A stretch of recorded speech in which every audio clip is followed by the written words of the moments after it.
नया IBN 7 हौसला है। नमस्कार, आप देख रहे हैं IBN 7। आइए शुरुआत करते हैं ताबड़तोड़ खबरों का सिलसिला सुपरफास्ट न्यूज में। फर्जी डिग्री मामले में गिरफ्तारी के बाद मंगलवार देर रात दिल्ली के कानून मंत्री जितेंद्र तोमर ने अपने पद से इस्तीफा दे दिया है।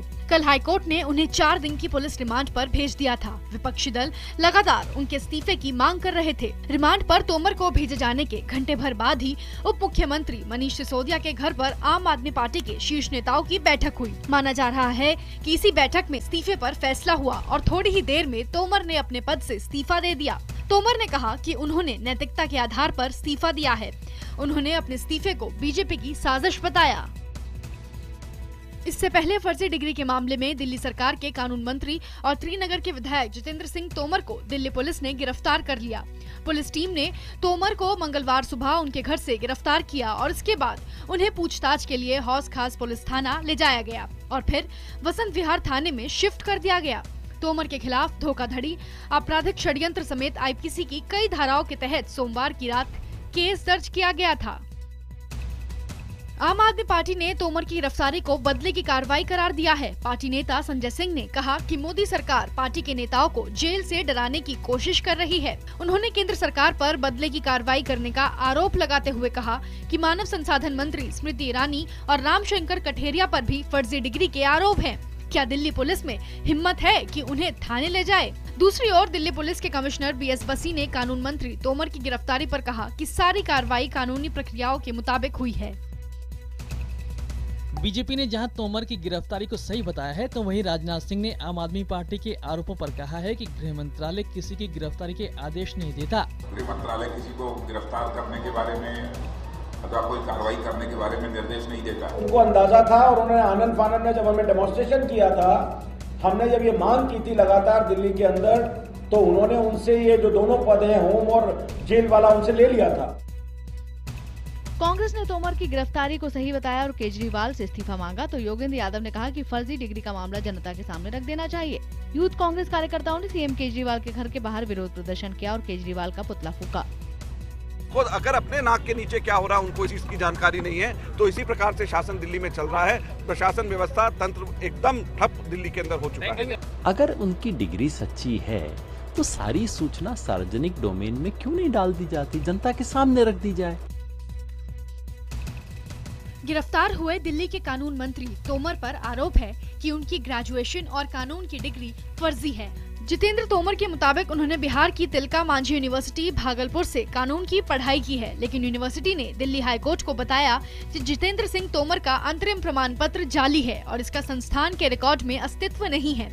यही नहीं, तोमर के मुताबिक उन्होंने फैजाबाद के डॉक्टर राम मनोहर लोहिया अवध यूनिवर्सिटी से BSc की डिग्री ली है, लेकिन एक RTI के जवाब में यूनिवर्सिटी ने कहा कि तोमर की BSc सेकेंड ईयर की मार्कशीट फर्जी है और डिग्री अमान्य है। ACB पर दिल्ली सरकार और LG का झगड़ा और बढ़ गया है। आज दिल्ली सरकार ने MK मीणा को एंटी करप्शन ब्रांच के चीफ का पद ग्रहण करने से रोका। LG दफ्तर ने इसे अवैध बताया है। दिल्ली सरकार ने ACB के नए चीफ MK मीणा को चिट्ठी लिखकर कहा है कि वो वापस दिल्ली पुलिस में लौट जाए। चिट्ठी में लिखा गया है कि ACB में ज्वाइंट कमिश्नर की पोस्ट है ही नहीं।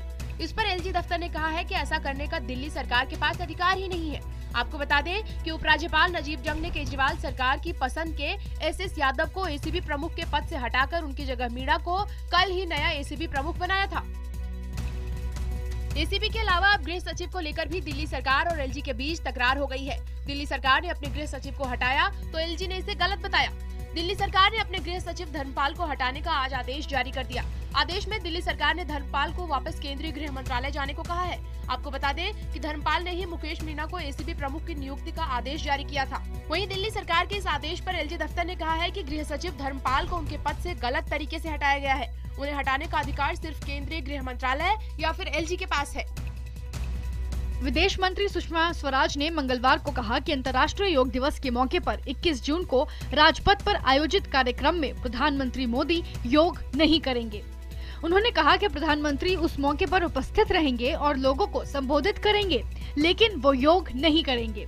वैसे बता दें कि मोदी सालों से योगाभ्यास करते रहे हैं और उनकी कोशिशों के चलते संयुक्त राष्ट्र महासभा ने दिसंबर में भारत के प्रस्ताव को स्वीकार करते हुए 21 जून को अंतर्राष्ट्रीय योग दिवस के रूप में घोषित किया था।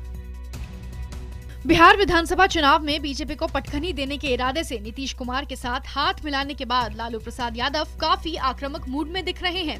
लालू यादव ने बीजेपी पर करारा हमला बोलते हुए कहा कि वो और नीतीश कुमार मिलकर इस चुनाव में बीजेपी को हराएंगे। लालू ने बीजेपी को चुनौती दी है कि अगर दम है तो वो अपना मुख्यमंत्री पद का उम्मीदवार घोषित करे। उधर आरजेडी से निकाले गए सांसद पप्पू यादव ने लालू पर हमला बोलते हुए उन्हें दलितों और मुसलमानों का दुश्मन बता दिया। राष्ट्रपति प्रणब मुखर्जी नए केंद्रीय सतर्कता आयुक्त सीवीसी केवी चौधरी और मुख्य सूचना आयुक्त सीआईसी विजय शर्मा को आज पद की शपथ दिलाएंगे। राष्ट्रपति के सचिवालय की ओर से जारी एक बयान के मुताबिक मुखर्जी राष्ट्रपति भवन में आयोजित एक समारोह में सीवीसी और सीआईसी के पद की शपथ दिलाएंगे। प्रधानमंत्री मोदी और लोकसभा में कांग्रेस के नेता मल्लिकार्जुन खड़गे की सिफारिश के एक सप्ताह बाद राष्ट्रपति ने सोमवार को सीवीसी और सीआईसी की नियुक्तियों को मंजूरी दी। सीवीसी और सीआईसी का पद पिछले 9 महीने से खाली पड़ा था। महाराष्ट्र में शिवसेना बीजेपी गठबंधन में सब कुछ ठीक नहीं है। बीजेपी के कैबिनेट मंत्रियों के बर्ताव से शिवसेना के विधायक और मंत्री काफी नाराज हैं। शिवसेना के विधायक और मंत्रियों ने तय किया है कि वो इसकी शिकायत उद्धव ठाकरे से करेंगे। शिवसेना के नेताओं का कहना है कि सरकार में उनकी सुनी नहीं जाती है और सरकार में अगर उन्हें सम्मान नहीं मिलता है तो सरकार में रहकर क्या फायदा है। शिवसेना के मंत्रियों का आरोप है कि कैबिनेट मंत्री उनसे सलाह मशवरा किए बिना खुद ही सारे फैसले ले लेते हैं तो सरकार में उनकी हिस्सेदारी नहीं होती। मुंबई में हजारों लोग मौत की इमारतों में रह रहे हैं। मॉनसून के आगमन के साथ ही मुंबई की जर्जर इमारतों के गिरने का खतरा बढ़ जाता है। बीएमसी ने भी इस खतरे को देखते हुए जर्जर इमारतों में रहने वाले लोगों को तुरंत घर खाली करने के आदेश दिए हैं। मुंबई में ऐसी 1-2 नहीं बल्कि 16,000 इमारतें हैं जिन्हें बीएमसी ने तुरंत खाली कर रिपेयर करने के आदेश दिए हैं। 700 तो ऐसी इमारतें हैं कि उन्हें रिपेयर भी नहीं किया जा सकता, लेकिन बीएमसी के आदेश के बावजूद भी लोग अपने घरों को छोड़कर जाने को तैयार नहीं हैं। किराया बढ़ाने और कथित पुलिसिया अत्याचार रोकने की मांग को लेकर वामपंथी श्रमिक संगठन एटक समर्थित टैक्सी संगठनों ने गुरुवार को कोलकाता में 24 घंटे की टैक्सी हड़ताल बुलाई है। हड़ताल में एटक समर्थित West Bengal taxi operators coordination committee और कोलकाता टैक्सी ऑपरेटर्स एसोसिएशन के समर्थक शामिल होंगे। टैक्सी संगठनों ने सरकार से टैक्सी किराया और वेटिंग चार्ज बढ़ाने, प्रदूषण और दूसरी वजहों से हावड़ा में टैक्सी चालकों पर पुलिसिया अत्याचार रोकने की मांग की है। नोएडा सेक्टर 63 में गारमेंट फैक्ट्री में मंगलवार देर शाम अचानक भीषण आग लग गई। आग काफी भयंकर थी, जिसे बुझाने के लिए दमकल की करीब 15 गाड़ियां बुलानी पड़ी। फिलहाल आग लगने का कारण शॉर्ट सर्किट बताया गया है। सूचना मिलने पर दमकल की नोएडा, ग्रेटर नोएडा और गाजियाबाद से करीब 1 दर्जन से अधिक गाड़ियां मौके पर पहुंची। देर रात तक दमकल कर्मचारी आग बुझाने में जुटे थे। आग से फैक्ट्री में भारी नुकसान हुआ है, लेकिन किसी के हताहत होने की खबर नहीं है। उत्तर प्रदेश के अमरोहा के हसनपुर के कलाखेड़ा में यहाँ पे दबंगों ने एक मकान पर कब्जा करने के लिए मकान में रह रहे परिवार की 2 बेटियों और उनकी मां सहित 3 महिलाओं के साथ घर में घुसकर गैंगरेप किया। पीड़ित का आरोप है कि घटना के 3 दिन तक पुलिस ने मामला तक दर्ज नहीं किया। मंगलवार को जब गुसाई गांव वाले पीड़ित परिवार के साथ अमरोहा की एसपी पूनम से मिले और उनसे कार्यवाही की मांग की तो एसपी ने आरोपियों के खिलाफ बलात्कार का मुकदमा दर्ज किया और कार्रवाई का भरोसा दिया। अहमदाबाद में तेज रफ्तार कार ने सड़क किनारे सो रहे एक ही परिवार के सदस्यों को कुचल दिया। इस हादसे में एक ही परिवार के 2 लोगों की मौत हो गई है, जबकि 4 लोग गंभीर रूप से घायल हैं। हादसे के बाद पहले तो राहगीरों ने ड्राइवर को पीटा और फिर गाड़ी में तोड़फोड़ भी की।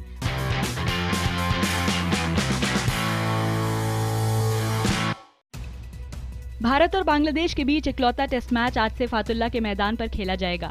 दोनों ही टीमें इस मैच की तैयारियों में लगी हुई हैं। मैच भारतीय समय अनुसार सुबह 9:30 बजे से शुरू होगा। आपको बता दें कि टीम इंडिया 5 साल बाद बांग्लादेश दौरे पर है। बांग्लादेश की जमीन पर ये टक्कर कई मायनों में ऐतिहासिक है। इन 5 सालों में कप्तान के साथ टीमों का पूरा ढांचा बदल चुका है। भले ही कागजों में टीम इंडिया का पल्ला भारी हो, लेकिन पाकिस्तान को धूल चटा चुकी बांग्लादेश की टीम को भी हल्के में नहीं लिया जा सकता। इस टीम में कई ऐसे खिलाड़ी हैं जो भारत के लिए कड़ी चुनौती साबित हो सकते हैं। दोनों ही टीमों के दिग्गज सितारों के बीच खासा दिलचस्प मुकाबला देखने को मिल सकता है।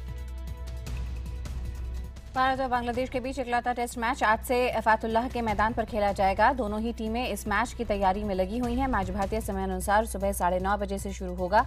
आपको बता दें कि टीम इंडिया 5 साल बाद बांग्लादेश के दौरे पर है। बांग्लादेश की जमीन पर यह टक्कर कई मायनों में ऐतिहासिक है। इन 5 सालों में कप्तान के साथ टीमों का पूरा ढांचा बदल चुका है। भले ही कागजों में टीम इंडिया का पलड़ा भारी हो, लेकिन पाकिस्तान को धूल चटा चुकी बांग्लादेश की टीम को भी हल्के में नहीं लिया जा सकता। इस टीम में कई ऐसे खिलाड़ी हैं जो भारत के लिए कड़ी चुनौती साबित हो सकते हैं। दोनों ही टीमों के दिग्गज सितारों के बीच खासा दिलचस्प मुकाबला देखने को मिल सकता है। भारत के स्टार बल्लेबाज कोहली और बांग्लादेशी पेसर रूबेल हुसैन के बीच विश्व कप के दौरान कड़ी टक्कर देखने को मिली थी, जिसमें कोहली का विकेट लेकर उन्होंने वाहवाही लूटी थी। इस सीरीज में विराट के पास कप्तानी की विराट जिम्मेदारी है। ऐसे में ये देखना दिलचस्प होगा कि वह रूबेल की अपनी ही अंदाज में धुनाई कर विश्व कप मुकाबले का बदला कैसे लेते हैं। आईपीएल में शानदार प्रदर्शन पर शिखर धवन अपने मारक अंदाज में लौट आए हैं। बांग्लादेश के खिलाफ ये देखने वाली बात होगी कि वह दिग्गज बांग्ला गेंदबाज शाकिबुल हसन का मुकाबला कैसे करते हैं। टेस्ट मैचों में 142 विकेट चटका चुके शाकिबुल हसन अपनी टीम में सबसे अनुभवी गेंदबाज हैं।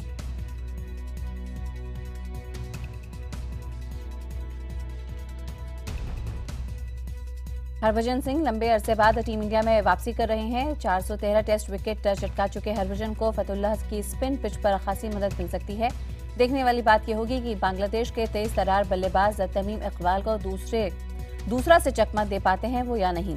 पाक के खिलाफ दमदार प्रदर्शन कर चुके तमीम को सस्ते में आउट करने के लिए हरभजन को भी खासा होमवर्क करने की जरूरत है। इंग्लैंड न्यूजीलैंड के बीच बर्मिंघम में खेले गए पहले वनडे मैच में इंग्लैंड ने न्यूजीलैंड को 210 रनों से हराकर शानदार जीत हासिल की। पहली पारी में न्यूजीलैंड को 408 रनों का लक्ष्य देकर इंग्लैंड ने अब तक अपना सबसे बड़ा स्कोर खड़ा किया। इसके बाद न्यूजीलैंड की पूरी टीम 32वें ओवर में 198 रन पर ही सिमट गई। फिल्म गांधी में महात्मा गांधी का किरदार निभाने वाले बेन किंग्सले एक बार फिर भारतीय फिल्म में अभिनय करेंगे। बतौर निर्देशक पहली फिल्म बना रही नंदिता सिंह ने मेगा कॉप के साथ किंग्सले फिर भारतीय पर्दे पर दिखेंगे।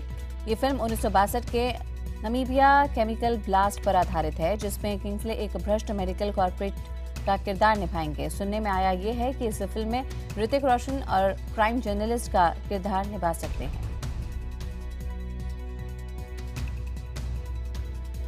भारतीय ओलंपिक चैंपियन मुक्केबाज एमसी मैरीकॉम की कहानी जल्द ही छोटे पर्दे पर एनिमेटेड टीवी धारावाहिक मैरीकॉम जूनियर के नाम से दिखाई जाएगी। मैरीकॉम की जीवनी पर फिल्म भी बन चुकी है। पुणे की स्क्रीन युग क्रिएशन प्राइवेट लिमिटेड ने मैरीकॉम के साथ देश की पहली सुपर हीरो वाली एनिमेटेड धारावाहिक के लिए करार किया है। सलमान खान अपनी फिल्म किक 2 करने को तैयार हैं। किक के डायरेक्टर साजिद नाडियाडवाला ने कहा है कि किक के सीक्वल की स्क्रिप्ट सलमान खान ही लिखने वाले हैं और वही इस फिल्म को रिलीज करेंगे। रणबीर कपूर के बाद आलिया भट्ट जल्द ही अपने घर में शिफ्ट हो जाएंगी, जो कि उन्होंने खरीदा है। आलिया ने मुंबई के जूहू में अपार्टमेंट खरीदा है, जिसमें वो अपनी बहन के साथ शिफ्ट होंगी। यूक्रेन की राजधानी कीव में एक तेल डिपो में हुए विस्फोट में 4 लोगों की मौत हो गई। इनमें फायर ब्रिगेड के कर्मचारियों भी शामिल हैं। 5 घायल फायर कर्मियों को अस्पताल में भर्ती कराया गया है। चीन के जिगांगशी प्रांत में भारी बारिश से बाढ़ के हालात पैदा हो गए हैं। कई जगहों पर भूस्खलन की घटनाएं भी हो रही हैं। प्रांत के नेशनल हाईवे पर कई जगह भूस्खलन की वजह से रास्ते जाम हो गए। इंडोनेशिया में सीनाबक ज्वालामुखी सक्रिय हो गया है। उसमें से राख के साथ गैस और लावा भी निकल रहा है। प्रशासन ने करीब बसे गांवों को खाली कराना भी शुरू कर दिया है।